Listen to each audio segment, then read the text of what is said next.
2, and Hey y'all, welcome back to another show with Spoken with Purpose podcast. Y'all already know with your girl Tanya. Look, what we have for you guys today is definitely something that was suggested, and it's going to be a little different because it's going to be in parts, but we're going to be doing the book about the 5 love languages. And because it is so much information to go over, again, we're going to do it in parts. So part 1 begins today. We're going to kind of go over the chapters 1 through 3 today. So, and 1 through 3 don't even really get into the love languages. It's kind of an introduction into it because, again, hey, bruh, I'm recording.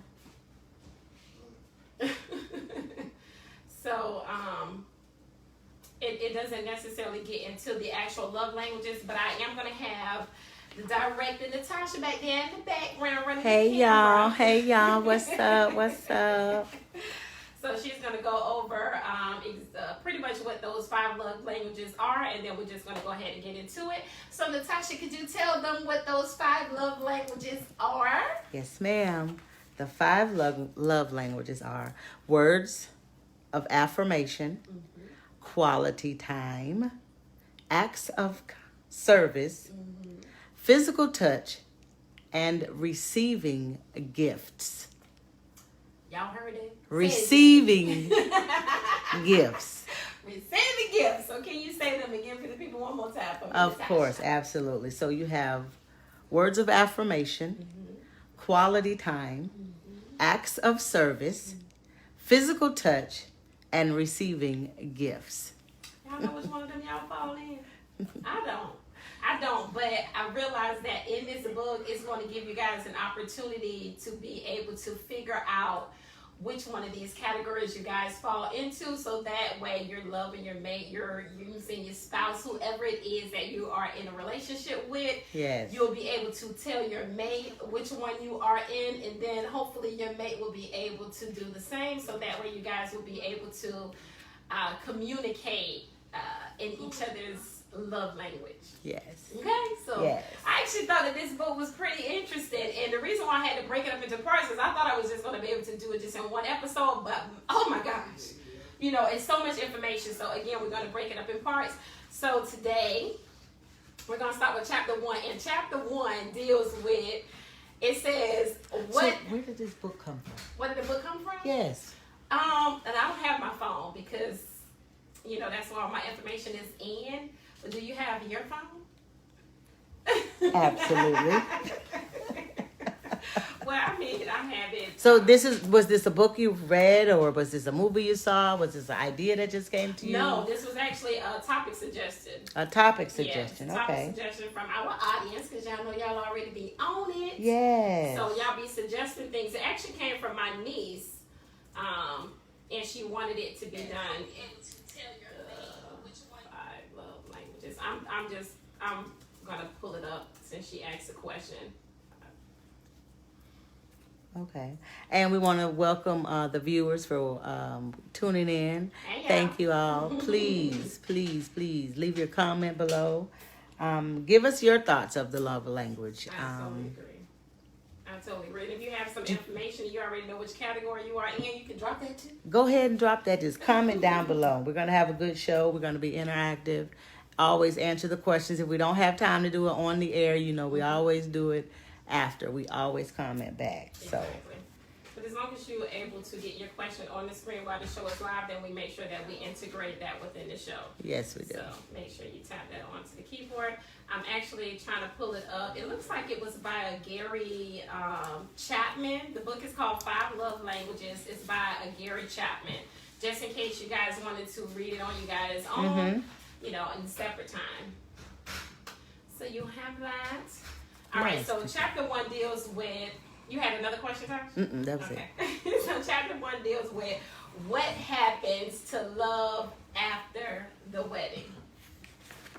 Again, that is what happens to love after the wedding. It's so ironic. Now I'm married. Of course, I'm currently going through a divorce, but I've been married for years. For 18 years, I think. So I got a little bit of, I have a little bit of knowledge in this, or at least a little bit of experience in this area where I feel like I'm tad bit qualified to speak in this area. Mm-hmm. So, in regards to them asking this question, I thought it was interesting. And then the information that they provided, y'all notice is what's going to allow us to be able to chat, in other words. So it said that it seems as though the love from each of them after the marriage had gone away. And he had referenced 3 different examples from one particular guy that had been married 3 times. And on the first occasion, the dude had said that he, basically the love was gone ever since the first night of the honeymoon. And they were never able to get that love back. So eventually they both agreed that, you know, it's just not going to work out. And they end up going their separate ways. So then he comes to his second marriage, and he was like, everything was just fine.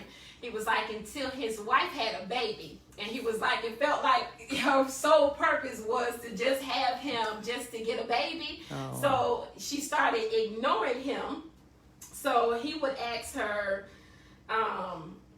you know, like he would ask her basically what was wrong. And the wife would be like, well, no, he did. That's not what he said. Hold on, let me make sure, because I don't want to get it wrong.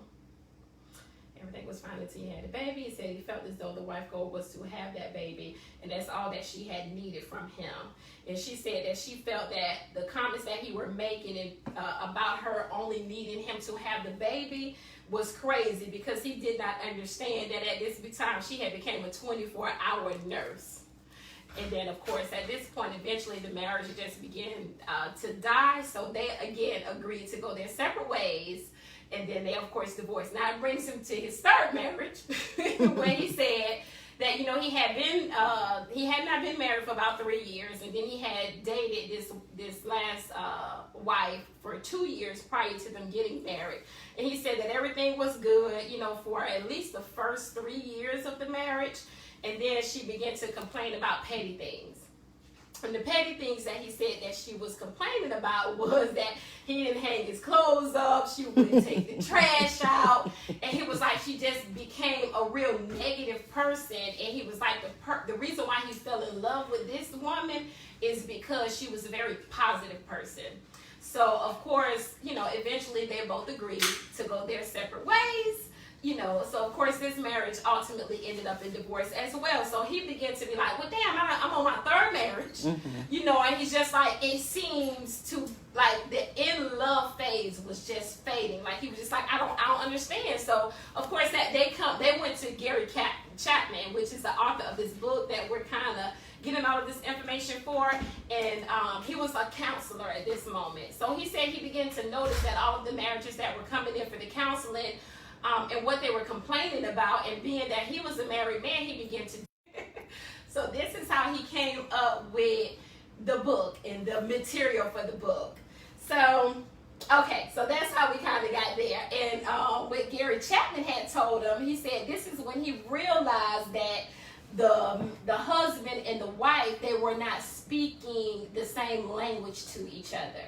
So, of course, all of these married couples that he began to get, he realized that, damn, okay, this one like words of affirmation, like this one like a physical touch, or this one like so on and so forth. And because most married people, they don't have the same language or love language, then, of course, he said that it began to, because I don't want to make sure I don't want to get ahead of myself. Because he was saying, he used to study, what is it called? What is it when they study different languages? Is it linguist? Languages? I don't know. It's something where they study all these different languages. And the fact that, of course, you could, well, I'll break it down as far as to how he was saying that it applied. I'm trying to make sure that this thing is still recorded on a different platform. I'm sorry. So he was like, well, let me make sure that I go on to something else. All right, so he was like, most of us grow up learning the language of our parents or our siblings.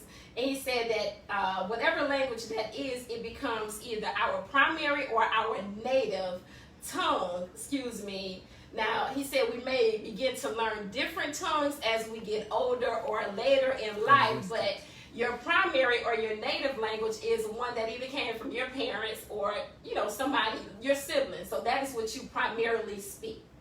And he was like,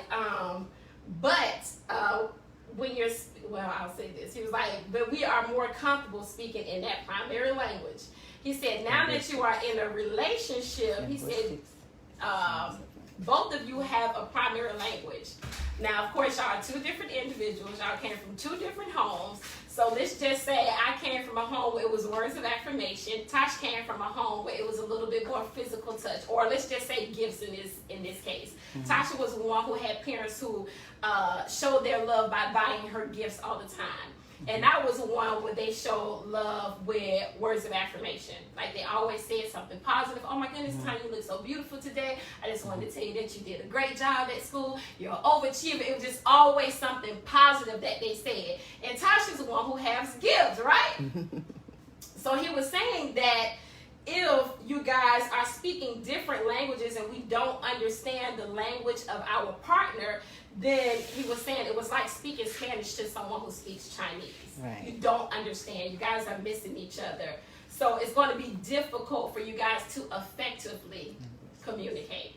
And linguistics is yes. It linguistics? That's exactly what it is. Y'all know I have all the time pronouncing these right. words. I do too. Linguistics. Exactly. Fisher, where you at tonight? Exactly. That's the science of language. Exactly. Linguistics. In linguistics. Yes. That's I think that's linguistics. Because I listened to the audio version of this book. The information is still relevant. I'm just saying. Y'all understand, right? So now it says,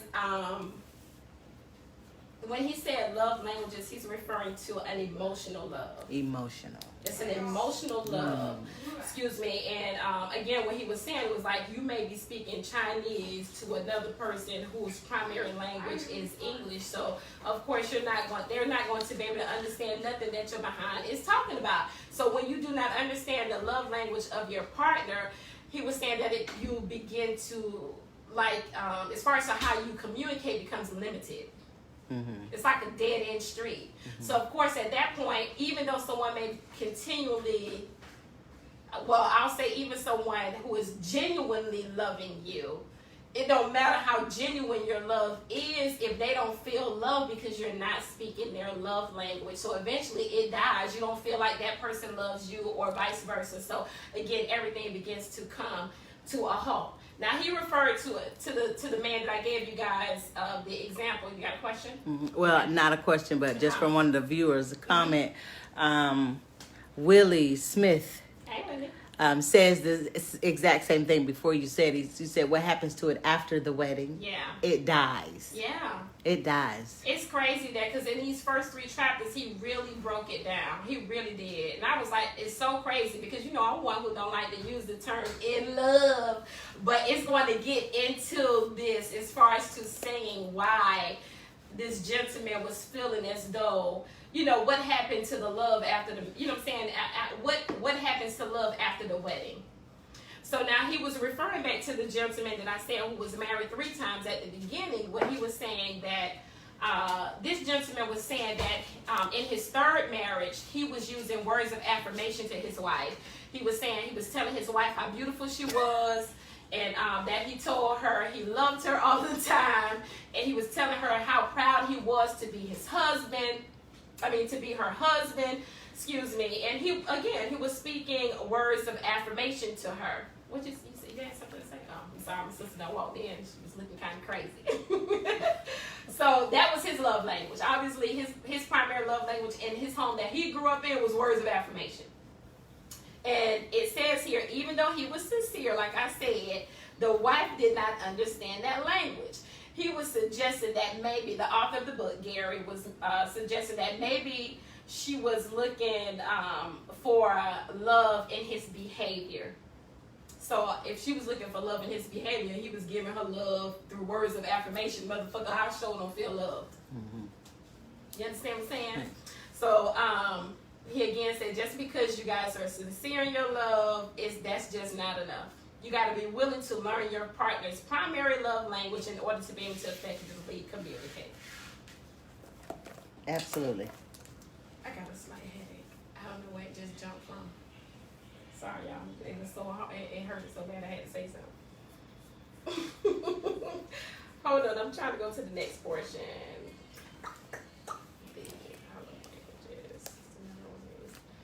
Okay, so he was saying that there was 5 different love languages, and he was like, there are a number of ways to express your love within the love language. He was like, and it's only limited. The ways that you can love a person once you find out what their love language is only limited by your imagination. That makes sense, right? Once I know Tasha is loved by way of gifts, I mean, you can't give somebody the same gift over and over again. You want to get creative as far as how you bring about the gifts to her. You want to get creative as far as what type of gifts you give her. But you know what I'm saying? You got to be creative. You don't want nothing to limit you, because after a while, you keep doing the same shit. You know, right? Absolutely. So don't limit yourself. Don't. Right. Especially if this is a lifetime commitment. But he was saying it's very seldom that spouses share the same love language. Excuse me. And so, of course, if we don't, then we're confused when that person does not speak that language. And, hold on. Because I don't want to keep saying the same thing, because a lot of this is going over that.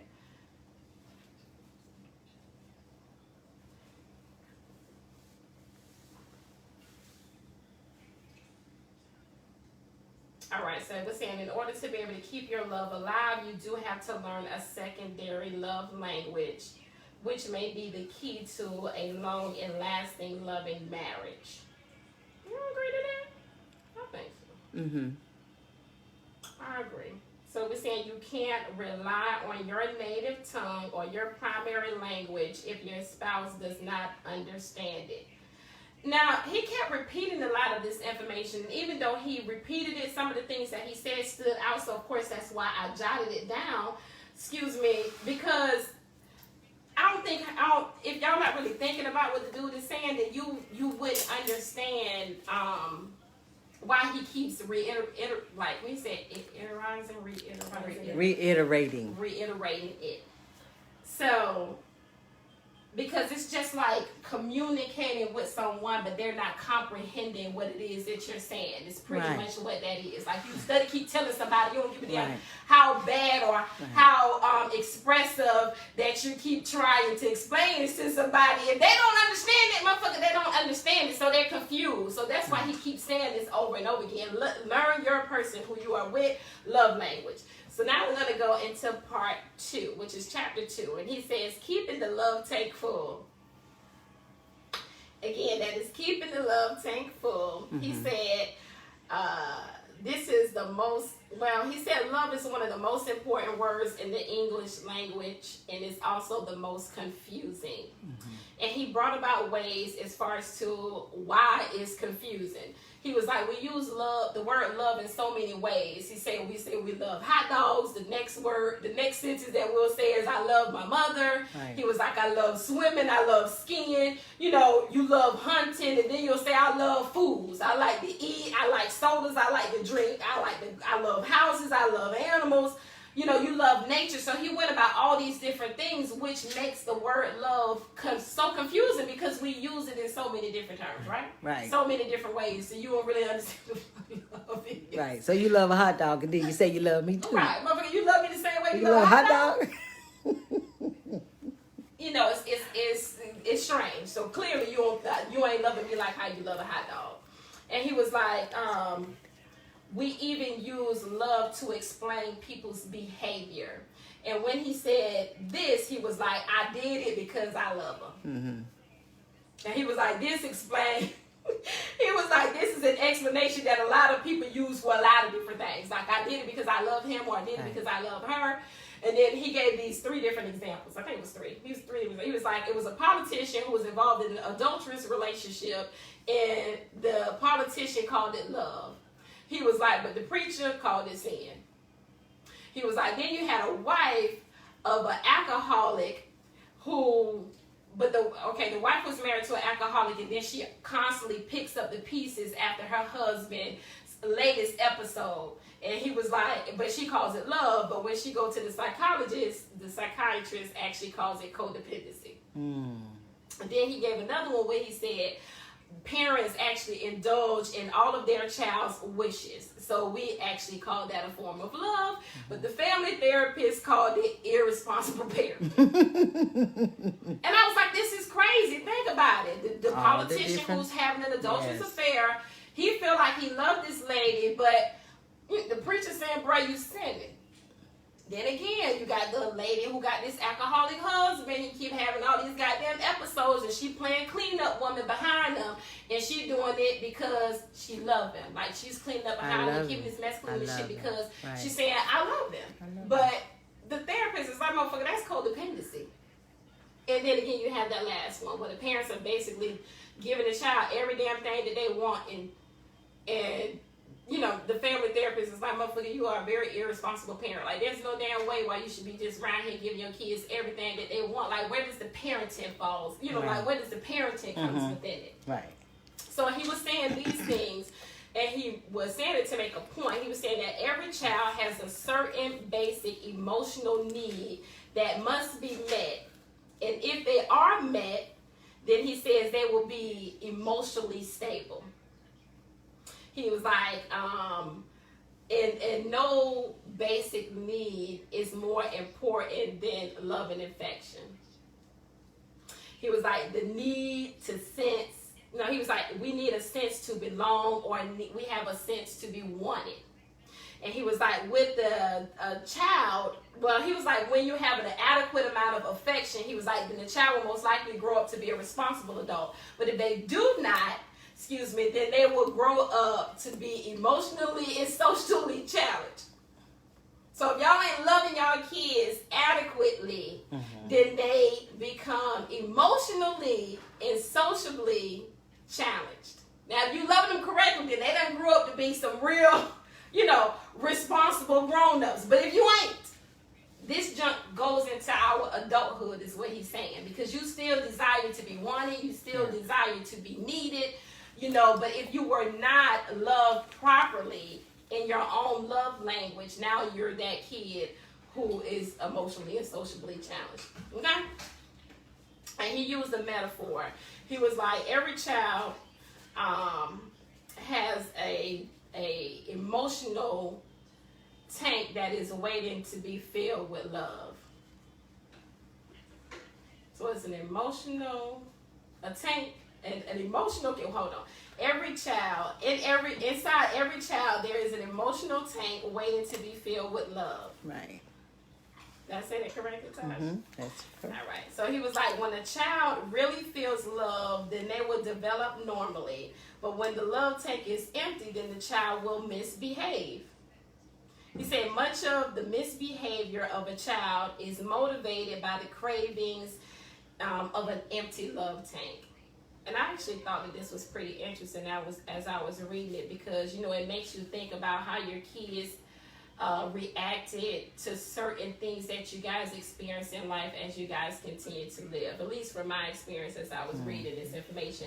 But he was like, he gave an illustration or example of a child who was about 13 years old, where she was seeking love in all the wrong places and all the wrong ways. It was a 13-year-old child who went and got treated for an STD. Her parents had become divorced, and the child had thought that the father left her mom because he didn't love her anymore. So now that her mom has found a new husband to love her, she felt left out and didn't have anyone to love her, because obviously the dad is gone. He's no longer in the picture. So of course she met this older dude, and the older dude was doing things that made her feel love. Again, of course, the pressures of having sex began to happen. She said she didn't want to have sex, but because of the things that he were doing, it made her feel love. So of course you give into the sex, right? So now she have sex. Now her ass getting treated for STD. But the point of that he was making was because you didn't realize, you know what I'm saying, like the parents was blaming the school because she felt like the school took some part in it because they had these educational courses about sex. So the parents was blaming the school, like, y'all the reason why my kid is out here trying to have sex is y'all had this educational course about having sex. But not realizing that the parent didn't tell her damn therapist, you know what I'm saying, dad left you because she felt like she wasn't loved. So once the parents finally found out that they weren't speaking their child's love language, you know, she had, you know, the child had already had the STD. I thought it was kind of interesting. I was like, oh shit, unfortunately, we find out a lot of shit too late. A lot of the times we do. Yeah, you don't realize that your kids are craving for love. I know after reading this, it made me want to pay a little bit more closer attention to my kids. And I'm just like, because, you know, we done had some things that we done went through. And I'm like, damn, I wonder if that's why the hell, you know, Tasha was tripping. I wonder if that's why the hell TJ did that. I wonder why this is why Quanisha like to say this all the time. Like, it makes you examine yourself. If you're anything like me, then it will make you want to examine yourself. They would. All right, so now they were saying, you know, these emotional need for love, it doesn't stop in our childhood. It follows us into our adulthood and into marriage. Excuse me. And then he began to speak about, in love experience. Again, he called it an experience, because remember I told you I don't like to use the term in love. Mm-hmm. So he was like, okay, so now we're at this in love experience. He gave an example of a lady that he counseled all the time. Like, she used to always come in there. She could never find love. She dated for so many years off and on, but you know, everything that she had, it just seemed like it was just never perfect enough for her to be able to marry someone. She didn't, because she hadn't been engaged, you know, she hadn't been in longevity relationships, but it was like nothing was ever good enough for her to be able to continue the relationship into a marriage, because she felt like it wasn't perfect. It was like she was looking for this perfect ass relationship. So one day she called his secretary. She was like, she needed an emergency appointment. So he was like, well, damn, why she need an emergency appointment? She like one of those people who, you know, she got to have everything in decent and order. So for her to call and have an appointment out of order was just kind of crazy. So he felt like she was going through something and she really needed to speak to him. So he was like, so yeah, you can let her in. He was like, when she came in, he said he thought that when she was going to come in, she was going to be all distraught, crying all over the place. And he was going to be able to have to help her get herself back together. He was like, but this motherfucker came in skipping. Skipping like she was on cloud nine. And he was like, oh, what? Because it was so outside of the ordinary of this person. And he was like, well, dang, what's going on? She came in there, she was happy in the motherfucker. She was like, I am in love. I am in love. I have never felt greater. You know, like I have found the love of my life. And she's just so excited, right? Time. There's rainbows and sunshine in the goddamn room. And you hear me? So he was like, you was in love. He was like, so how long were you guys dating? She said 3 weeks. 3 weeks? 3 weeks? 3 weeks. He was like, okay. So he was dating 3 weeks. So he had her pretty much give him some information in regards to the relationship, right? But okay, so he gave that illustration as far as to being in love. So then he broke down what in love is. And he gave a lot of information in regards to this. And I want y'all to listen to this closely, because he kind of helped me understand, like sometimes I can do something, but I might not be able to put it into, I don't know how to put it into words. What you saying? Look, she back there directing. All right, so now he was saying the in love experience is temporary. Excuse me. It temporarily meets the needs, but it is inevitably like a quick fix, and it has a limited time or predictable like lifespan to be in this phase that they call in love. He was like, because after we come down from this in love obsession, he was like, the emotional need for love resurface again. He was like, because it's fundamental to our nature and all of those good things. And he was like, it's at the center of our emotional desires, and that we needed love before we actually fell in love. So the once that in love phase is over with, then of course you're right back to reality, in other words. He was like, the man came in and he was saying that, I think I skipped something. But he was like, a man came to him and he was like, what good is a house a car, a place on the beach, pretty much any of these things that we can accumulate in life in a physical form. He was like, he felt like none of these things were good if he did not have a wife that loved him. And then you had a wife who was saying pretty much, hold on.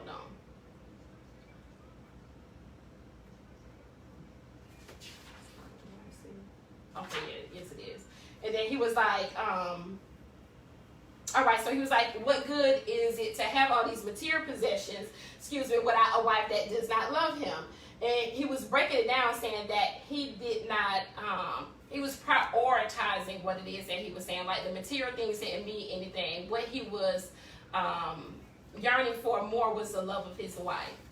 And then you had the wife who was saying, he ignores me all day, and then he wants to jump into bed with her, and she was just talking about how she hated that. And it wasn't so much that she didn't think that her husband loved her, but they weren't speaking each other's love language, because she was feeling like she was just a piece of meat, in other words, but she was desperately, emotionally seeking for a love of her husband. So he was saying material things are no replacement for a human emotional love. And he was just talking about how isolation is devastating for the human psyche, and that, you know, when we confine it, he was just talking about the importance of emotional love and the need for us to be loved. And I don't think that people notice it. I remember somebody telling me that they didn't need love. So when he said this, he was like, no, we all actually seek and search for love, like unconditional love. So the fact that an individual told me, like, they don't give a fuck about love, like, I don't care nothing about love, I was like, oh, that's crazy, because this dude was like, everybody's, you know, like, that's what they desire. Everybody wants to be loved. Okay, so again, because I'm about to get, am I? You about to get a lot of information. Huh? I know you said something, Tosh. You said I was coming upon some time. You was coming upon your 15 minutes. I was coming upon my 15 minutes. Coming upon your 15 minutes. All right, so he was saying marriages are designed to meet that need of intimacy and love. And he was like, that's the whole purpose of becoming one flesh. You know, being able to enter into each other's life in a deep and more affectionate and intimate way. But he was talking about this term of being in love was a euphoric experience. And he was like, have you ever did something just because you meant well, or just out of love was your motive? He was asking, like, how did it turn out? And then that's when he kind of filtered into chapter 3, where he says falling in love. And he described it about that young lady who came skipping her ass in that goddamn office.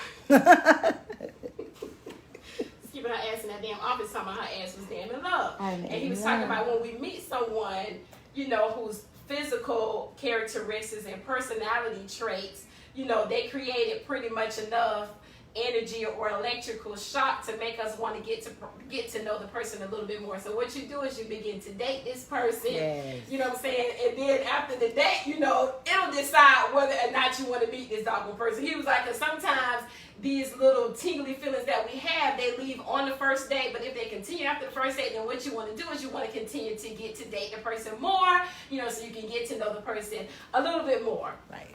So I'm laughing at this part because I put it in. He was like, those tingly feelings goes out your toes. I was like, okay, out your toes, okay. Out your toes. Right. So we don't want to date anymore, and the intensity goes down. All right, hold on, because I described all of that in one sentence because I talk a lot. Hold on. You can mention this. All right, so he was just talking about as you guys continually to date, and now you see that you guys are pretty much on one accord. You know what I'm saying? Like, you'll begin to tell your mate like how you feel about him, and you pray that pretty much the feelings are mutual. Now, if the feelings are mutual while you still are in this phase of falling in love, then you guys slowly begin to talk about marriage. And he was like, after being in love,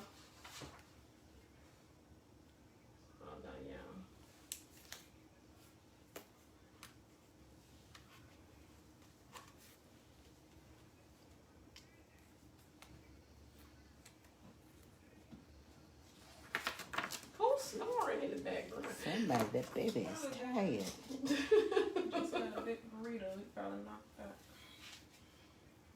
All right, so he was talking about being in love is a euphoric, like it's euphoric. He was like where you're pretty much emotionally obsessed with each other. Y'all go to sleep thinking about each other. You wake up thinking about damn each other. You're just longing to see each other. You always want to spend all the goddamn time together. Do you not like that thing? Do you not like that thing? You know, now I done been in that phase. I can tell you that. Yes. I don't know whether or not I can say I like it. You know, it has its moments for me. But he was just talking about how this phase is. Yes. That's pretty much what you do. You thinking about you always thinking about every goddamn. You go to sleep with this motherfucker in your mind. You wake up with this motherfucker in your mind. Even when you do that, you just like, well, motherfucker, when we gonna see each other? Everything is always about each other. So that's why he calls the in love phase obsessive. Because you begin to obsess over each other. When you can't even think about doing anything else. Hear me? Again, he referring to the in love damn phase. And you know, we like to use this term. I just fell out of love with him. I fell out of love with him. You know, like we ain't in love anymore. So I'm so happy he broke this goddamn shit down right here because I get so tired of people talking about that stupid ass. Excuse my French, but okay, yeah. So he was talking about they be holding hands and shit. Feel like when they holding hands, their blood is flowing together. Girl, when he said that shit, I was like, holding hands, y'all feel like y'all blood is one? Oh, y'all in love like a motherfucker. That's the tingling coming out your toes. Yes, but the tingling ain't they was still in their toes. They were still in their toes. At least at that That's moment. the euphoric part. Yes. That's the euphoric part. I said, this is a damn trip. And then he was talking about the person who is in love have the illusion that the person that they love is perfect.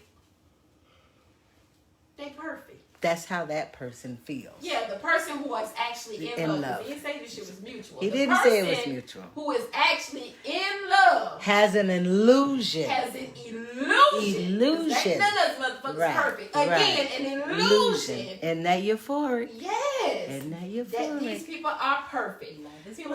But it is blind.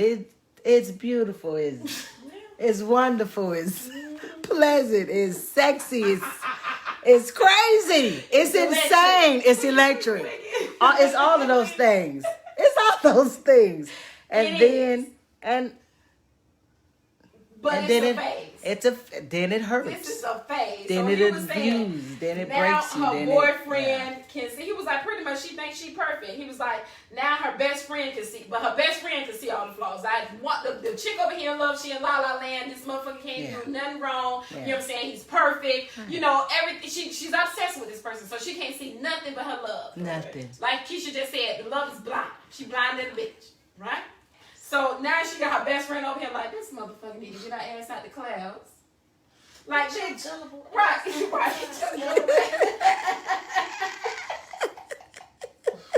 Right, so the best friend see the flaws, and she just like, this motherfucker don't see how he talking to her. Like, the best friend over here tripping, like, girl, you don't see how he talking to you, and then you got your mom over here saying, like, mom over here keeping the job to herself, but she realized that the dude can't never hold a job. Like, this motherfucker went through job after job after job after job. He's trying.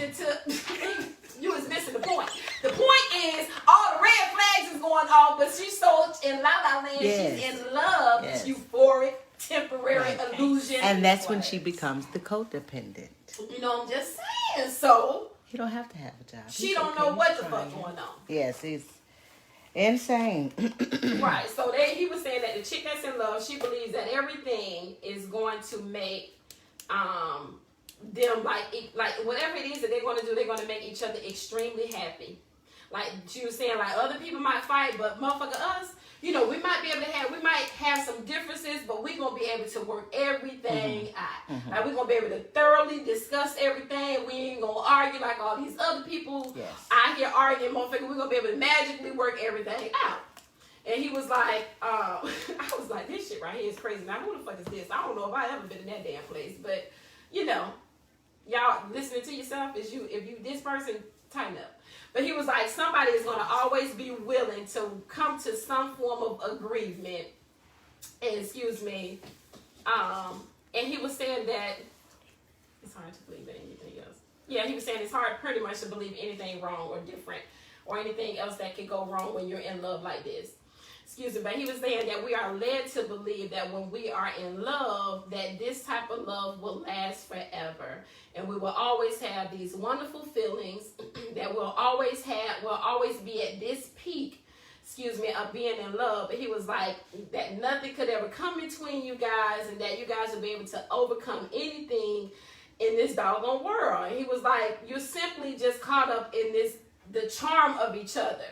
He was like, but you'll notice that other marriages have lost, at some point you do realize that other marriages struggle. He was like, but you realize, you don't think that this shit could happen to you, in other words. Yeah. And he was like, that idea, he was like, it's dangerous to have this idea of love and to think that this type of love is going to last forever. They actually did a study on the lifespan of the in-love phase of a marriage or a relationship, and they said the love phase was 2 years. Y'all know that? 2 years? You think it's 2 years? I don't know who the hell that is ringing there, don't bell. But,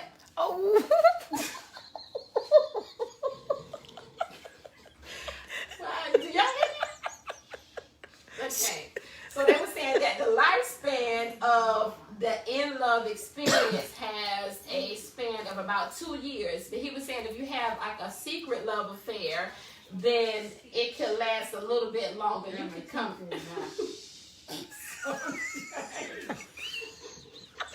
We about to wrap it up, but they were saying that Y'all ain't about to wrap up shit.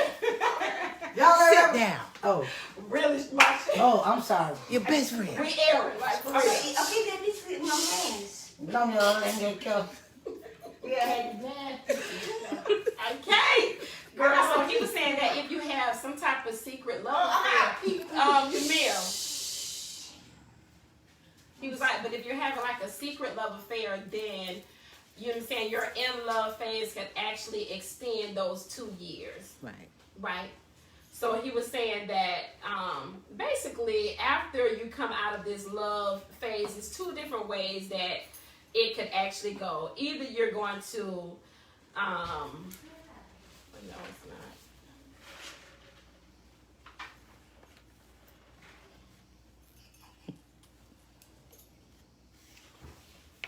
Hold on. Okay, so after those 2 years, and he was saying basically you need to come back to reality. Once you come back into reality, he was basically saying after you get out of this damn illusion, he was saying this is why people was talking about like, where the hell did the damn love go? You're not in la la land no damn more. Now you realize this motherfucker is getting on your nerve. Like now you rubber done hit the road. Now you realize that, you know what I'm saying? You now realize that they begin to do shit that annoys you. And he was like, this is why people begin to despise marriage. Yes. I got a headache. I do not know where this motherfucker came from, but I do. He was like, this is why people despise marriages, like it begins, like they don't want to get married anymore. And I remember us talking about on one of the shows again, like we was talking about how this generation don't appreciate or they don't have a value for marriage like they did before. And it's because of this phase that they was talking about, this in love phase and how temporary it is, but it's wrong information that was provided to them because they were taught that the in love phase would last forever, but not knowing that the in love phase is just a temporary phase. And he was saying like the best news for a married couple is when this falling in love phase is actually over, because this is now where real love can actually bring forth or come forth to the table. I got a damn headache. Look, and we already at the top. Damn, I ain't gonna even be able to get to this damn part. So we yeah. So this is gonna be before we get into because he was just talking about well, maybe I could just skim over this because I don't want to have to go into this. I want to go into the love languages on the next episode. So let me just skim over this real quick so I can summarize it for you guys.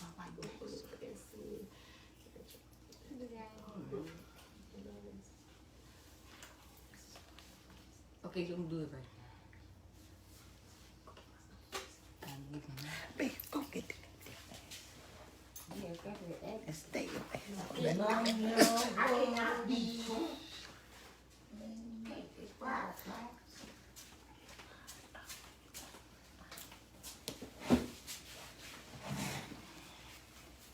I got tea. Okay, so this was something else that I had wanted to point out, is because people were saying like after this in love phase was over, like either what they're going to either do two things: either they're going to bond themselves for life to this person who you're now with, but what they feel like they're going to do is they just feel like they're going to be miserable for the rest of their life, because now the in love phase is gone, and now you feel like it's just sterile, like you finna be with this motherfucker, you know what I'm saying? Y'all ain't really got that electricity no more, you ain't got that passion when you kiss, like all of those things are gone. Or it's the second choice that you're gonna have, and that choice is pretty much to leave and go try to find this in love phase again with with somebody else. And I was like, now that's some bullshit. But this is what they was talking about. This generation has adopted the latter. Like they decide to leave and try to go find this in love phase all over again. He was like, but this is the great part of married couples, when they finally get past this phase, now they can finally find out what the real love is. Let me make sure that I get it on. Mm-hmm. Okay, I'm gonna So, okay, y'all let me and you know. got me let go. Y'all let me know. What you want from me? you are not on TV. I said, And no. I tried. Y'all see these two people that they came in here and they talking like we on live? One of them is my auntie, and the other one is down your man.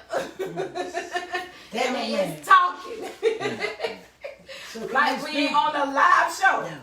Yeah, what you want to say? Well, I do. We got a new president, thank God. That's This not what is- we're talking about. Well, what y'all talking about? We talking about the love language. languages. Love, L-O-V-E, love, as good as a walk down Main Street. Okay. Love is something that's so sweet. You're right. Thank you. Love is an apple We that on TV. L-O-V-E is strange to me, y'all. I can't explain this feeling. Can't you see that salvation? I'm sharing is TV. free? Look. I would give Listen. my life for Okay. the glory. Well, listen, little. My Just shell, to be they able have to told. tell the story about TV. love. So, I'm so ashamed. Me too. We I'm on so TV damn right ashamed. now. All right, because they talk about they have something totally different that they're gonna. I ain't young. Hey, she didn't say you. I'm trying not to be Hey, like. hey. I'm not finna like. I'm trying not to pop off. In other words, like, cause on some real nigga shit we record. I'm gonna record. You not invited to be on the show. You invited to sit here. Oh, All right, so, but this is a lot more information that I have to go through in order to be able to sum up this part one. So I don't want to just skim through it because all of the information that I wrote down is important information. So we're going to stop it here. And then we're going to continue when we come back with part two. But you guys already know, I appreciate all of your comments for everybody who tuned in. Thank you so much. Drop your comments, even if you have some suggestions. I actually had someone ask me to put out a quiz to see if you guys would be able to find out which love language that you have. But before we go off air, I want Tasha to kind of go through the love languages that we have again, and then I'm going to tell you guys what our platforms are and how you can follow us. Okay, so the love languages, there are 5 love languages. There are words of affirmation, Yeah.